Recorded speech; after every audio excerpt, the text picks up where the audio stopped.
అదే RTV app వార్తల్ని క్షణాల్లో చదివే అవకాశం ఉంటుంది. ఒక న్యూస్ పేపర్, ఒక టెలివిజన్ ఛానల్ మీ చేతుల్లో ఎప్పుడు ఉంటాయి. రాజానగరం నియోజకవర్గం కోరుకొండ మండల హెడ్ క్వార్టర్లో ఎన్నికల ప్రచారం నిర్వహిస్తూ ఉన్నాం. ప్రజలు ఆశీర్వదిస్తూ ఉన్నారు. గడిచిన 5 ఏళ్లలో పెద్ద ఎత్తున ఈ నియోజకవర్గంలో జరిగినటువంటి అభివృద్ధి కార్యక్రమాలకి, ప్రతి గడపలో అందినటువంటి సంక్షేమ పథకాలకు కానీ 20,178 కుటుంబాలకి ఇళ్ల పట్టాల పంపిణీ కానీ, రైతులకు పుష్కలంగా సాగునీటిని అందించడం కావచ్చు, లేదా మా కుటుంబం అంతా కూడా ప్రజాసేవకి అంకితమై 24 గంటలు 365 రోజులు ఒక్క ఓటేస్తే మొత్తం కుటుంబం అంతా కూడా పనిచేస్తూ ఉన్నటువంటి కారణంగా కావచ్చు.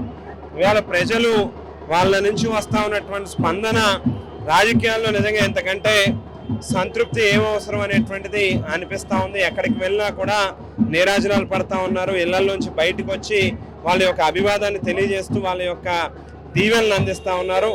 భవిష్యత్తులో మళ్ళీ ఈ నియోజకవర్గం అభివృద్ధి పదంలో నడవాలి అని అంటే అది ఖచ్చితంగా జగనన్నతోని, వైఎస్ఆర్ కాంగ్రెస్ పార్టీతోని, జక్కంపూడి రాజాతోనే సాధ్యం అవుతుంది అనేటువంటి విశ్వాసాన్ని వాళ్ళు వ్యక్తం చేస్తూ ఉన్నప్పుడు మరింత ఆత్మస్థైర్యంతో పనిచేయాలనేటువంటి భావం కలుగుతూ ఉంది.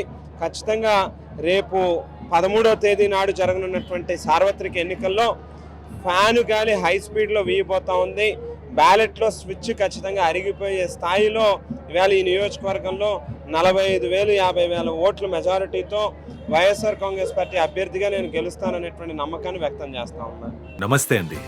ఇది వ్యాపారం గురించి కాదు, ఓటు గురించి. ఎన్నికల్లో ఓటు వేయడం మన హక్కు మాత్రమే కాదు, కర్తవ్యం. ఎంతో మంది మహా నేతలు శ్రమించి ప్రాణత్యాగం చేసి ఈ అవకాశాన్ని మనకిప్పించారు. అందరూ ఓటు వేద్దాం. ఎందుకంటే ఓటు హక్కు ఊరికే రాదు. నా ఓటు ఎవరికో తెలుసా?